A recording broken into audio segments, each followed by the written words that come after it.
Mhm. So this terroristic attack, which we saw several days ago, exactly a week ago, it was quite unusual for Russia because having problem with terrorists and with separatists in 90s last century, in the beginning of 2000s, it was quite clear what was the goal of terrorist attack, what was the motives of terrorists. Usually they were radicalized by different Islamic movements. But here we saw people absolutely without any visual religious engagement of these people.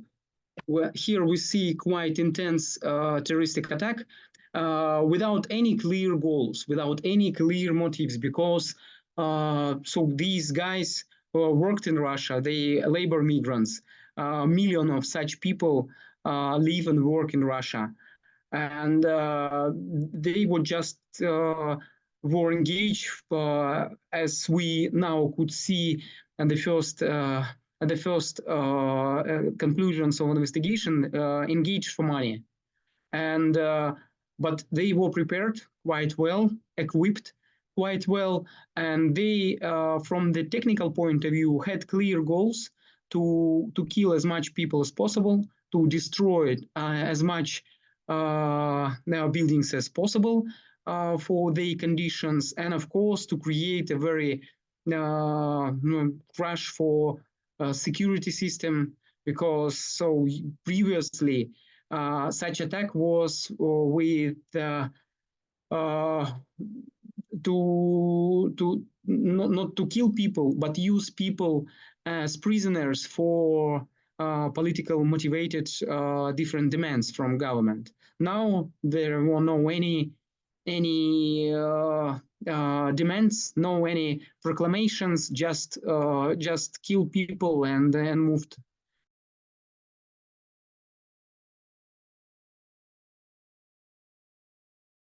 Of course, this case was the very serious challenge for security system of Russia, especially security system of Moscow, big different events. Now, I think security services, Minister of Interior, they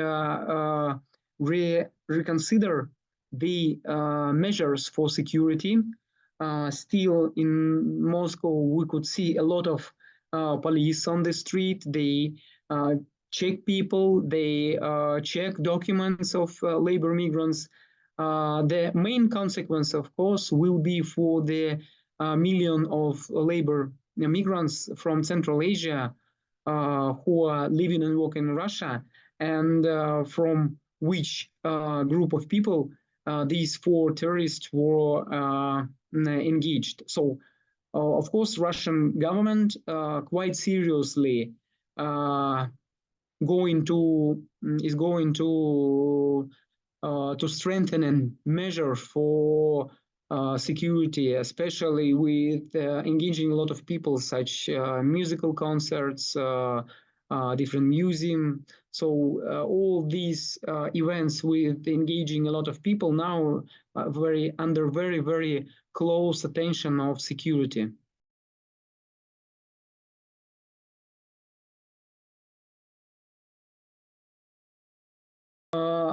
According to political statements, we could see that Russian government, Russian Federation got very strong support from partners within the Shanghai Cooperation Organization.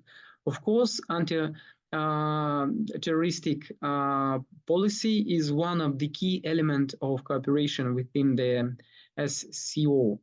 And I think all our colleagues, especially in Central Asia, considering this terrorist attack as a very serious challenge for security, especially in the sphere of terrorism security.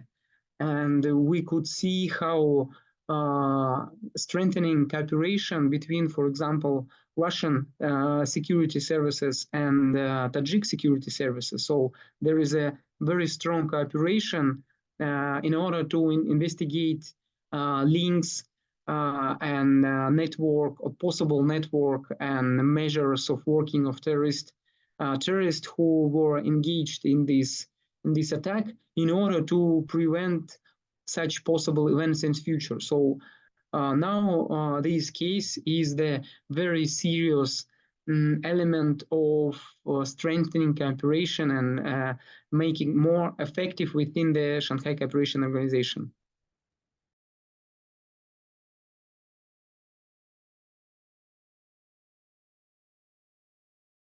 I agree with you that a lot of support and sympathy were expressed after this event, even from countries which are not considering us friendly for Russia, first of all, from the Western countries. But meanwhile, with the support of and sympathy which were expressed by Western politicians, no one from the West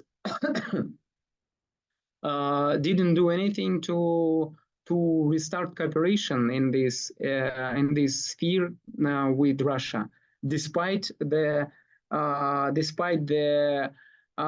recognition that this is a very serious threat for the Western security as well. And as you know, one of the main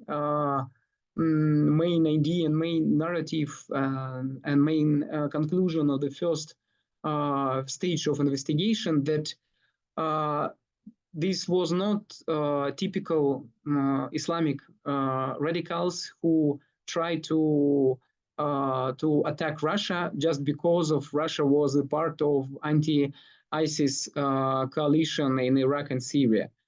And the main narrative in Russia, which is very popular among special security services as well, that at least Ukraine and West were somehow engaged in this process, using radicalists as a shadow for their goals. Because war with ISIS finished several years ago, and we haven't had such serious attacks. Now, during the special military operation in Ukraine, somehow ISIS started to attack Russia again without any visual goals.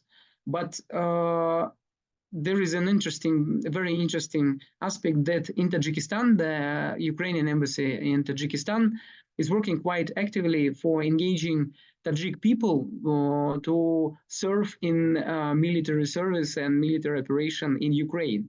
So there are some instruments and challenges for engaging Tajik people for fighting against Russia. And the fact that terrorists, after attack, try to move to Ukrainian border, they were arrested not so far from Ukrainian border, also is one of the possible evidence that these guys were engaged with Ukraine and by Ukrainian special services with cooperation with Western governments, because such tactics of terrorist attacks, Ukrainian security services used even in Russia against Russian politicians, against journalists, not just in Lugansk and Donetsk in the East Ukraine, which now under control of Russia and recognized as Russian territory, but in Russian territory generally, and Nizhny Novgorod and in St. Petersburg. So this is a very serious threat, and instruments which were used are very close to measures and instruments which Ukraine usually used against Russia.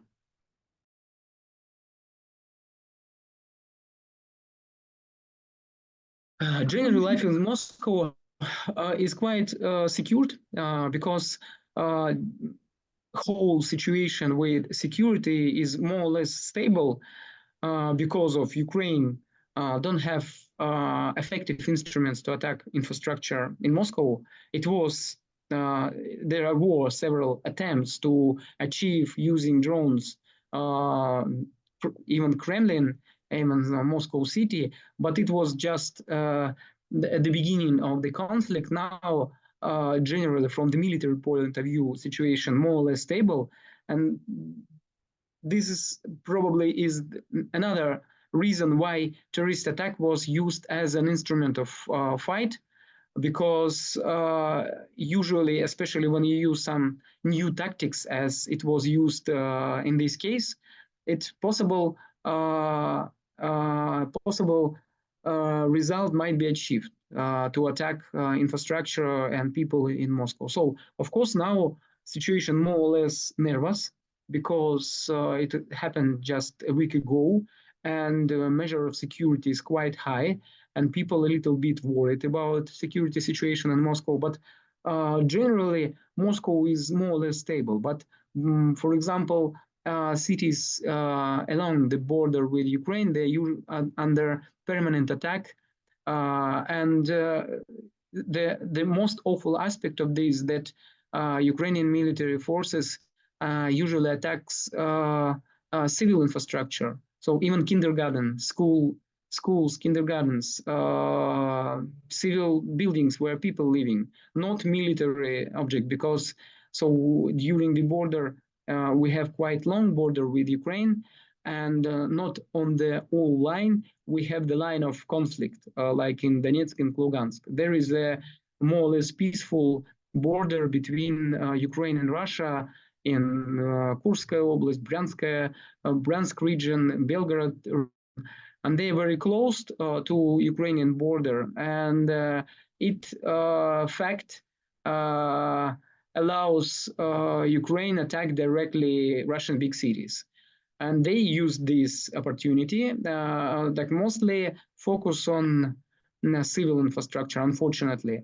And now there is a special program to remove people, first of all, children, because they are under permanent attack by Ukrainian forces, and they moved to Krasnodarsky Krai, to other region far from a border with Ukraine.